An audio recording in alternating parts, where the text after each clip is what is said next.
Bonne journée à toutes et à tous. Je suis tout à fait ravi, chers téléspectateurs, de vous retrouver dans cette nouvelle édition dans votre émission presque semi-quotidienne, Midi au Caire. Comme vous savez, pendant cette édition de vendredi, on essaye de jeter un coup d'œil sur les grands événements qui ont marqué la scène égyptienne durant les derniers jours. Nous essayons en fait de vous présenter une sorte de résumé de ce qui, bien sûr, de ce qui s'est passé sur la scène égyptienne dans les différents domaines, à partir de la politique, passant par l'économie jusqu'au domaine de la culture, du tourisme. Donc, un petit moment, et après ça, on va se lancer ensemble dans cette tournée dans le monde égyptien.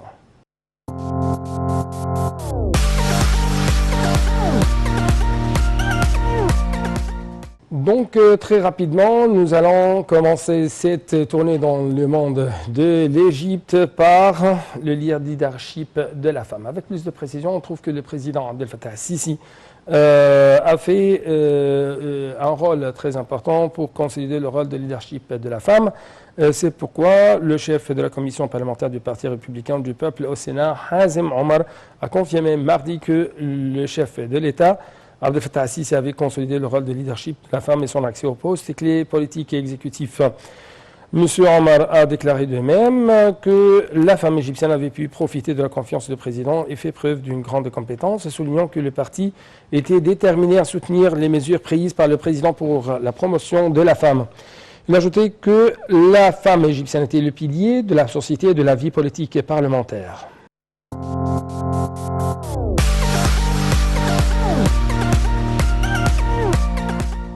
Au niveau de l'économie égyptienne, le président Abdel Fattah al-Sisi a confirmé la ferme tendance de l'Égypte à développer la coopération constructive avec Alstom et d'autres entreprises françaises dans le cadre de relations bilatérales distinguées et de la grande expérience de ces sociétés dans tous les domaines, vu même le processus de développement global en Égypte.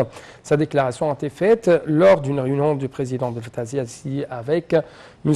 Henri Poupart-Lafarge, président du groupe français Alstom, en présence de M. Mostafa Madbouli, le Premier ministre égyptien bien sûr, et de ministre même des Transports, M. Kamel Al-Wazir. Donc les détails tout de suite dans ce commentaire.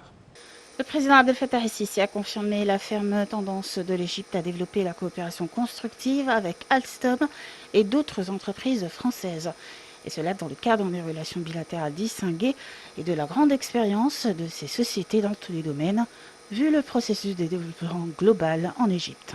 Cette déclaration a été faite lors d'une réunion du président al-Sisi avec Henri Poupart-Lafarge, président du groupe français Alstom, en présence du Premier ministre Mostafa Madbouli, de Kamel El-Wazir, ministre des Transports, a déclaré le porte-parole de la présidence Bassem Rodi. Il a ajouté que la réunion avait porté sur la coopération conjointe avec l'entreprise française Alstom dans le secteur des transports publics. Le président al-Sisi a également ordonné d'augmenter la localisation de l'industrie et de la technologie dans toutes les activités actuelles ou futures avec la société française Alstom, avec la mise en place de centres pour la formation des experts égyptiens pour tirer profit de l'expérience étrangère en matière de transfert du savoir. De son côté, M. Poupart-Lafarge a affirmé l'intention d'Alstom d'étendre ses activités et d'augmenter le nombre de ses employés en Égypte, notamment à la lumière des énormes et prometteuses opportunités d'investissement offertes par le secteur des transports publics en Égypte, qui sert de porte d'entrée pour maximiser les investissements de son entreprise dans les régions arabes et africaines.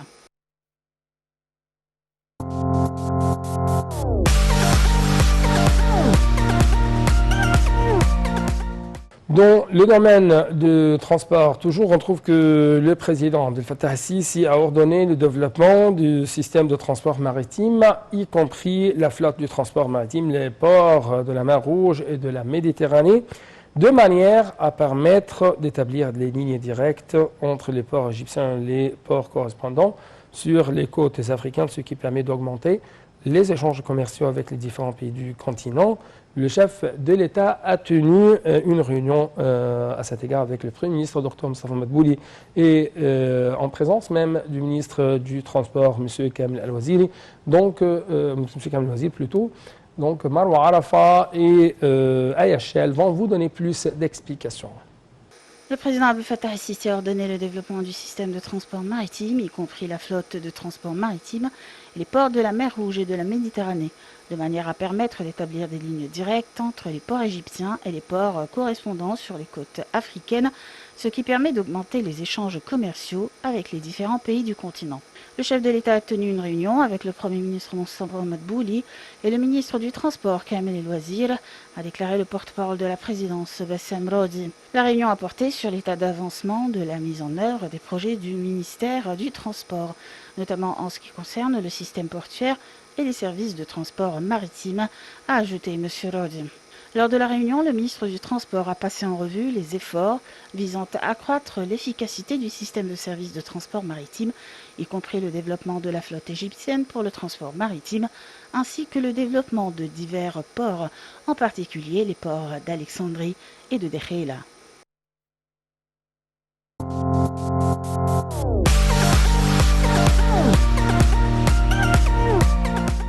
Passons actuellement, chers téléspectateurs, à un autre sujet qui touche les relations bilatérales entre l'Égypte et le Japon. À cet égard, le ministre de la Jeunesse et des Sports, Achraf Sobhi, a rencontré l'ambassadeur du Japon en Caire, M. Masaki Noki, à son bureau mardi dernier pour discuter des moyens du renforcement de la coopération conjointe.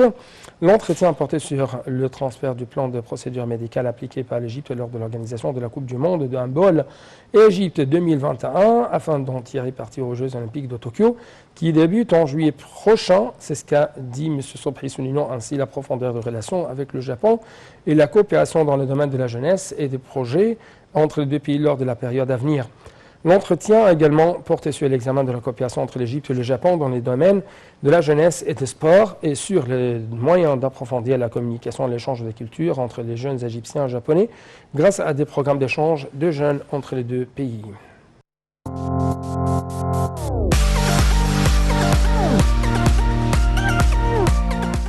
Donc, chers téléspectateurs, au niveau du domaine bancaire et monétaire, on trouve que le Premier ministre, Dr Moustapha Madbouli, a passé en revue lors d'une réunion tenue dimanche dernier avec le gouverneur de la Banque centrale d'Égypte, M. Tariq Amer, les dossiers conjoints entre le gouvernement et la Banque centrale d'Égypte. L'État accorde une vive importance à la coordination entre les autorités responsables de contrôler la performance financière et monétaire du pays pour préserver les acquis réalisés grâce aux réformes économiques entreprises ces derniers temps. C'est ce qu'a fait savoir le Premier ministre Dr Moustapha Madbouli.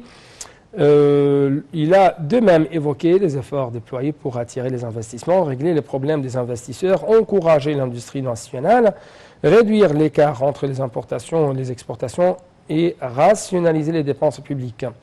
M. Madbouli a également remercié le gouverneur de la Banque centrale d'Égypte pour la coordination totale avec le gouvernement dans divers dossiers pour l'intérêt général de l'État et de l'économie égyptienne.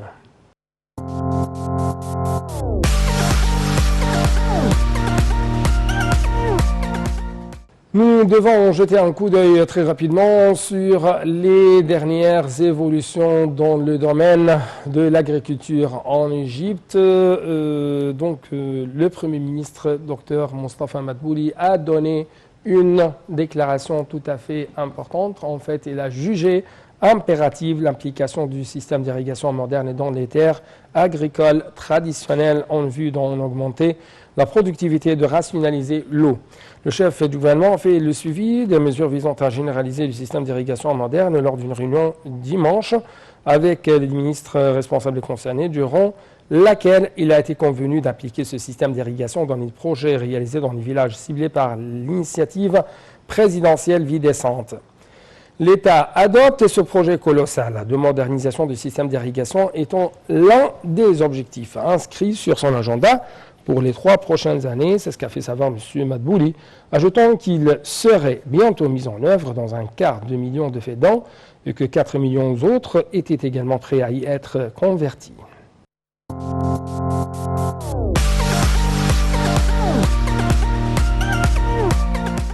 Le gouvernement accorde un vif intérêt à la coopération régionale. Donc, c'est un grand titre. Mes explications tout de suite.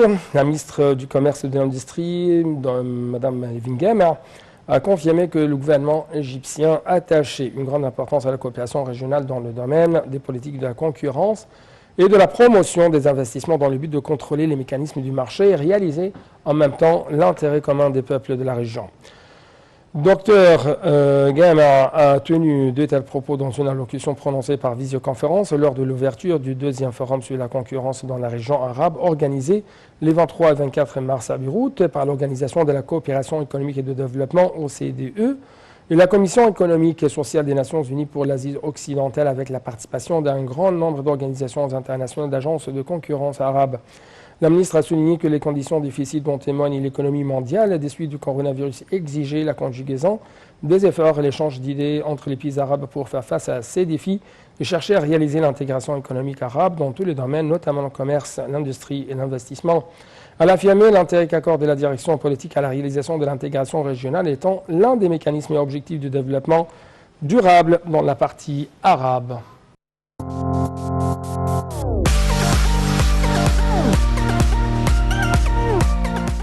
Le ministre du Plan et du Développement économique, Dr Hala Saïd, a lancé lundi le guide du plan de développement durable et sensible au genre. Il s'agit donc du premier guide de genre à établir des mécanismes et des contrôles clairs et applicables pour intégrer les groupes sociaux tels que les femmes, les enfants, les personnes ayant des besoins spéciaux dans les plans de développement. Le guide place l'Égypte au premier rang des pays de la région qui accordent la priorité absolue à l'intégration du plan sensible au genre dans tous les programmes de développement à travers un processus intégré qui comprend le suivi des écarts qualitatifs entre les différents groupes, l'élaboration des plans et des programmes qui comblent ces lacunes, ainsi que le suivi et l'évaluation de l'impact sur le développement dans tous les secteurs. C'est ce qu'a expliqué en fait Madame Saïd.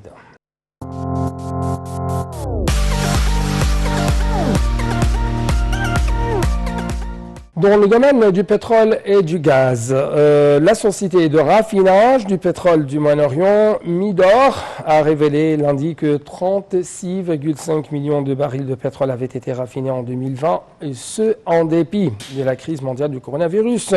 La société a souligné avoir produit 4600 tonnes de produits pétroliers de haute qualité conformes aux normes internationales, et ce même malgré les défis du désastre mondial du coronavirus.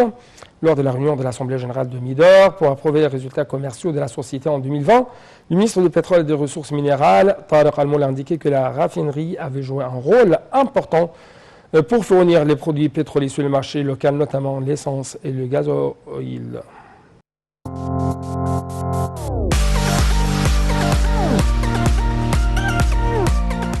Passons donc à la création d'un fonds pour fournir plus de liquidités en bourse. À cet égard, on trouve que la Banque centrale d'Égypte, la BCE, et même l'autorité du contrôle financier ont signé mercredi un accord sur la création d'un fonds pour fournir plus de liquidités en bourse, et ce dans le cadre du rôle joué par la banque de soutenir les marchés, y compris la bourse, et activer les opérations boursières. Dans un communiqué, le chef de l'autorité, Mohamed Omran, a déclaré que l'autorité s'efforçait toujours de soutenir les marchés, faisant état d'un intérêt croissant pour le rôle de la bourse dans la promotion du développement économique de l'État égyptien.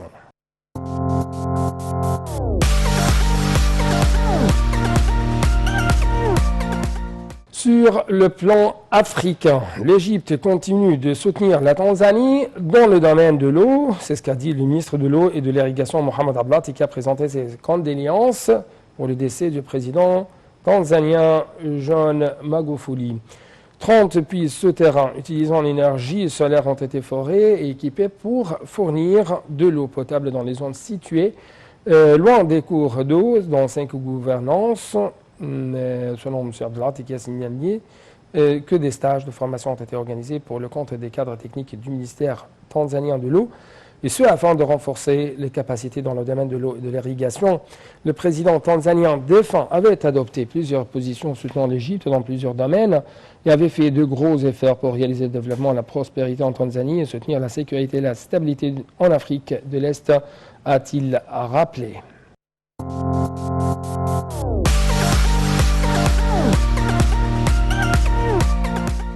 Dans le domaine de la technologie et des sciences, sur la scène égyptienne, il y avait bien sûr un accord de coopération entre l'OAI et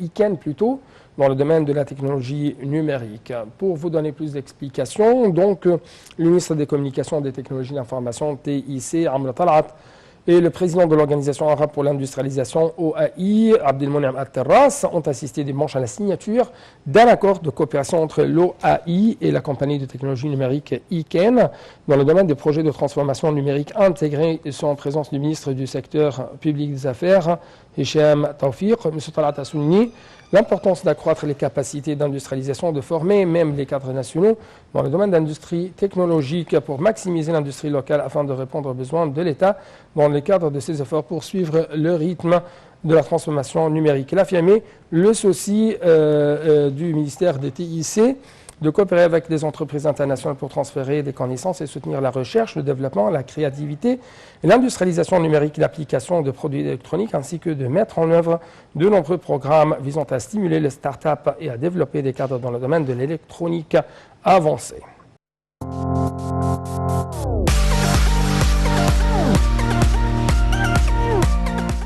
Clôturons donc cette édition, chers téléspectateurs, par le développement des centres technologiques pour contribuer au transfert des technologies modernes. Donc, avec plus d'explications, la ministre du Commerce et de l'Industrie, Nevin Gama, a souligné l'attachement du ministère à développer les centres technologiques étant l'une des branches techniques du ministère pour la promotion de l'industrie nationale à travers le transfert et l'implantation des technologies industrielles avancées et l'augmentation de la compétitivité des produits industriels égyptiens d'une manière qui contribue à répondre aux besoins du marché local et à exporter vers les marchés régionaux et mondiaux. Madame Gama a tenu une réunion élargie avec les directeurs des centres technologiques au ministère pour discuter de la situation actuelle des centres et du futur plan pour leur développement et le renforcement de leur rôle pour promouvoir l'industrie locale. Le ministère œuvre en fait, lors de la prochaine période, à augmenter l'efficacité des centres technologiques selon les dernières technologies internationales et leur fournir des cadres techniques qualifiés dans divers domaines afin d'améliorer la qualité des services fournis au secteur industriel. C'est ce qu'a expliqué Mme Gama. Elle a souligné l'importance de relier les centres aux secteurs industriels et de développer le système de services fournis à la société d'affaires.